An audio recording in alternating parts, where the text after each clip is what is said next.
Well, we're getting into the stretch run of the Notre Dame college football playoff push in the month of November. And Jack, the Fighting Irish don't know as of Monday, November 3rd, who their number one and primary place kicker is going to be against Navy on Saturday. That's just kind of where this thing is, coming off a game a couple of days ago where three different Notre Dame kickers missed a kick of some sort, a couple of extra points, and then a pretty short field goal. So, Jack, Marcus Freeman's press conference today, a lot of questions about the kicking. What stood out to you? There's a lot of different ways that we can go with this. I think the lead here should be, number one, that I asked him whether he would confirm Burnett is still the first option as long as he's healthy. He did not. He said that Notre Dame will figure that out during the week, so it could be Burnett, Eric Schmidt, the freshman, Marcello Diamedia, the junior walk-on. The other part of the lead, I think, is that it's more mental and not physical at this point. I feel like we were talking on the way here, like, you often hear when a team is having this much kicker issues, like, oh, it's the snaps or oh, it's the holder. Freeman gave no indication it is on anybody but the kickers, and just missing kicks. It's a mental thing. They have a mental block right now, and it's kind of permeating throughout the room. He suggested more time with Jerry Raymaker, the sports psychologist that Notre Dame will use for a lot of its players. There's a lot of things they can try to do to simulate pressure in practice. Freeman talked about, like, maybe he can stand behind the kicker and yell at them before you're making a kick, but that, of course, we've seen him do to varying degrees. You know, he's always around kickers in practice. But of course, it's not the same thing as the pressure a game creates. So I think that at this point, they just got to pick someone and roll with them and hope they make kicks, because it's not a physical technique thing that you can fix. This is much worse. Mm-hmm. Yeah, and a couple more things on that. Freeman said he spent the last 48 hours heavily diving into what needs to change mentally. As you said, this is mostly mental. Is there a physical component to it? Like, he wants to know. He wants all the answers. He's trying to figure them out, because right now Notre Dame does not have them. When you miss 2 extra points and you miss a 35-yarder from 3 different guys in the same game, you have a lot of different issues going on there. And like you said, a lot of it is mental. I liken it to the golf yips. If anyone plays golf, you know that it usually happens with chipping, and chipping is the biggest comparison you can make to golf, and kicking is probably chipping, because it's more touch, it's more feel. There's a lot of that going on there, and Notre Dame does not have it with any of those 3 guys right now. But I agree with you and probably Marcus Freeman in the sense that you need to find out who it's going to be and just invest in that person, because Notre Dame's a 28 or so point favorite in this game. But if you give every single one of the kicking opportunities, no matter how many times you kick, it could be 7 extra points, it could be 3 field goals, I don't care. The same guy needs to be kicking all of those, and he might miss some of them, but just keep investing in that guy and see what happens there. A couple more points on the kicker front. Freeman actually left the door open to just going for 2 every time. He mentioned that he was talking about, like, we got to find someone to make the extra points, or if we can't do that, then maybe we just go for 2 every time, which is a diabolical place to be. You don't even do that in video games. Well, Matt Freeman does, but it's a bad place to be for a team that has short yardage issues offensively. So that's probably not the solution either. Yeah. He was actually asked about Brandon Aubrey, the Dallas Cowboys kicker, who played. Please put this to bed right now. Put it to rest, Jack. who played for Notre Dame soccer, and I promise you, we will put this to rest. NCAA rules stipulate that the 105-man roster plus however many guys were grandfathered in have to be finalized before the season, which means no, Notre Dame cannot go to its soccer teams or just hold open student tryouts. That is not an option. It is these 3 guys, and that is who Notre Dame has. Notre Dame has to find somebody with what it's got. Moving forward to that Navy game, I thought there's a lot of interesting points matchup-wise here, Jack, where Navy is 7-1. Navy is really good at what it does, even though it's coming off a loss against North Texas this past weekend. But Marcus Freeman, I didn't want to say dumbed down the matchup, because Blake Hebert, for example, is going to be Notre Dame scout team quarterback. They did not feel the need to make it Tyler Buckner, someone who's known as a runner, or Scrap Richardson has even been mentioned in some capacities as Notre Dame scout team quarterback this year. It's going to be Blake Hebert. So offensively, let's start there. Stopping this Navy offense, which I just said dumbed it down. It's not that simple, though, because it's still very difficult. And there's a stat out there, you might know it better than I do, Jack, that if you're a first-time defensive coordinator facing Navy's triple option at Notre Dame, it has not gone well. Yeah, credit to O'Malley from Irish Illustrated for bringing this up.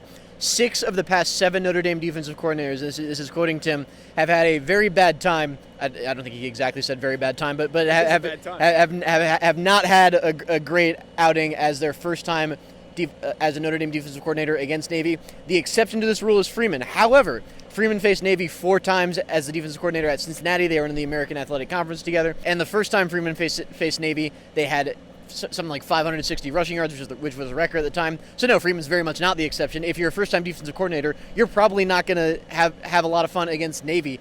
And, of course, Notre Dame has one. Yes, Notre Dame has a lot of players who have faced Navy before, and Freeman mentioned how important that experience as a player is, but so did Al Golden 3 years ago, and Navy scored 30 points and very nearly pulled off a comeback win against Notre Dame. So, again, Navy scoring a lot of points isn't necessarily an indictment on Chris Ash. I know the fan base is probably still wired to lean that way if anything goes wrong on defense, but it's totally normal for a Notre Dame first-time coordinator at Notre Dame to struggle against the midshipmen. Here's a couple things that are probably going in Notre Dame's favor here, though. You mentioned all the experience that Freeman had against it with Cincinnati. He's also more seasoned here at Notre Dame now, and he can help a lot. I know he's got some kicking things to attend to in practices this week, but he's probably going to be by that defense a lot and saying, hey, Chris, this is what I've seen before. We need to be doing this. We need to be doing that. So experience matters in games like this. And then just look at the film from North Texas maybe, because North Texas is a more offensive team this year. They're not really known to play very good defense, but you held Navy somehow to 14 points. So just go back, look at the film type of week for Notre Dame and see what works and really dive into that. Because Notre Dame, for all of the first-year coordinator issues like you detailed there, Jack, has had success against Navy in the past. And Notre Dame has not lost to Navy, and I think it's going on 10 years now. It might have been that dismal 2016 season, I believe, is the last time that Notre Dame lost to Navy. So lean into what's worked. Injury front, we always like to talk injuries in these Monday videos. Not a whole lot going on there for Notre Dame. It's the same guys who... Yeah, it's the same guys who are appearing as questionable as usual. Jaden Greathouse probably headlines that with his hamstring injury. Cooper Flanagan returned against Navy, but then was out again. His Achilles rehab is not straightforward, basically, as Marcus Freeman said today. It's going to feel a little sore at some point, so he's still working his way back, and then a few other guys questionable as well. Yeah, Christian Gray, who Notre Dame decided at game time against Boston College to hold out with a hip injury. Again, we talked about this last week. He's been dealing with a bunch of stuff during the season. Notre Dame is erring on the side of caution with him because they know they need Christian Gray healthy to get where they want to go as a team, and Mark Zachary was perfectly fine filling in. Yeah, shout out Mark Zachary for playing 70-plus snaps in that game and looking fine. Yeah, Micah Gilbert, depth receiver, questionable for Notre Dame with that hand injury. He's missed the past couple. And that's an upgrade. I think he's been just strictly out for a while, and they upgrade him to questionable. Yeah, upgraded to questionable. I think last week he was questionable Monday and then out Thursday like Greathouse, so we'll see later in the week. Styles Prescott, who is the swing tackle right now, first with the possible exception of moving Gerby Lambert out first tackle off the bench.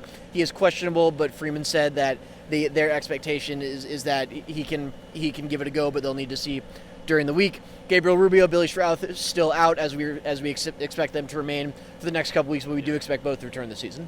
Yeah, so all things considered, Notre Dame's in a decent spot and might actually be getting some guys back that we haven't seen in a while.